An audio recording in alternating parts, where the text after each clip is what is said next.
परशुराम जी की शक्ति से अधिकांश लोग परिचित हैं।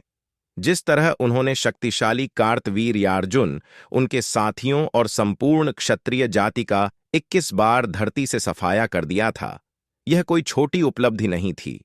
परशुराम एक शक्तिशाली महात्मा थे, जिन्होंने कई क्षत्रिय राजाओं को पराजित कर धरती को रक्त रंजित कर दिया था। परशुराम विष्णु के आंशिक अवतार हैं। वह विशेष रूप से कार्तवीर्यार्जुन के खात्मे के लिए ही अवतरित हुए थे। हालांकि भगवान शिव से अस्त्र प्राप्त करने के बाद भी परशुराम जी को वैष्णवास्त्र, नारायणास्त्र, शिव जी के पाशुपतास्त्र जैसे सर्वोच्च हथियारों का ज्ञान नहीं था। और वहीं गाधीपुत्र विश्वामित्र एक क्षत्रिय थे, जो बाद में ब्रह्म आर्षि बने। इन्होंने सर्वोच्च ब्रह्म ऊर्जा प्राप्त की थी और उन्हें ब्रह्मांड में मौजूद सभी अस्त्रों जैसे शिव का सर्वोच्च अस्त्र पाशुपतास्त्र, वैष्णवास्त्र और ब्रह्मशिर का संपूर्ण ज्ञान था। विश्वामित्र ने अपनी कठोर तपस्या से भगवान ब्रह्मा और शिव से ब्रह्मांड में सभी झात और अज्ञात हथियारों का अधिग्रहण किया था। विश्वामित्र जब सिर्फ एक क्षत्रिय थे, तब उनका वशिष्ठ अर्षि से प्रलयंकारी युद्ध हुआ था। विश्वामित्र ने अर्षि वशिष्ठ के खिलाफ अपने सभी दिव्यास्त्रों का आह्वान किया था, लेकिन अर्षि वशिष्ठ की सर्वोच्च ब्रह्म ऊर्जा ने सभी हथियारों को निगल लिया था। अर्षि विशिष्ट पराजित होने के उपरांत विश्वामित्र ने पुनः ब्रह्मा जी की घोर तपस्या करके उन्हें प्रसन्न किया और अंततः वे ब्रह्म ऋषि बन गए। विश्वामित्र की तपस्या में बाधा डालने का इंद्रदेव ने भरसक प्रयास किया था। बाद में विश्वामित्र ने कई देवों को परास्त कर समानांतर ब्रह्मांड बनाना शुरू कर दिया था। देवों और राक्षसों सहित सभी प्राणी ब्रह्म ऋषि से भयभीत हो गए थे।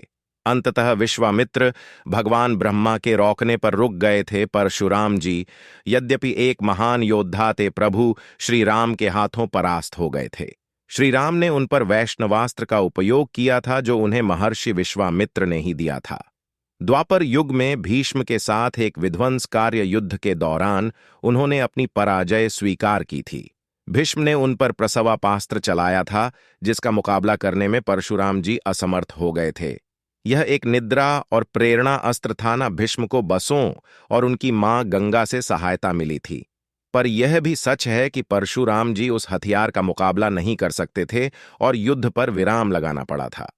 परशुराम जी ने स्वयं भीष्म के समक्ष स्वीकारा था कि वह इन अस्त्र की वजह से ही परास्त हुए हैं। यह परसा भगवान शिव ने उन्हें कार्तवीर्यार्जुन का वध करने के लिए ही दिया था। पर यह फरसा शायद ही रुद्र ब्रह्मास्त्र और वेव्य जैसे अति शक्तिशाली अस्त्रों का मुकाबला कर पाता। इसी वजह से ही उन्होंने श्री राम और विष्णु के विरुद्ध अपने फरसे का उपयोग नहीं किया था। उनका धनुष और तीर उनके लिए अधिक लाभदायक सिद्ध हुए थे। विश्वामित्र जी के पास शिव जी का त्रिशूल भी था, जो पाशुपतास्त्र से भी अधिक शक्तिशाली था। विश्वामित्र के पास न केवल सभी शस्त्र थे, बल्कि सर्वोच्च ब्रह्म ऊर्जा थी। वे परशुराम जी को न हरा सकते थे। अगर वह चिरंजीवी न होते तो हमें यह झात होना चाहिए कि परशुराम जी विश्वामित्र जी के सहयोगी थे। दोनों ही महान आर्षि थे। परशुराम जी भगवान विष्णु के अवतार हैं और विश्वामित्र जी सप्तर्षियों में से एक हैं। हमारा धर्म इस तरह के महान नायकों से समृद्ध है, तो कमेंट में जय श्री कृष्ण जरूर लिखें।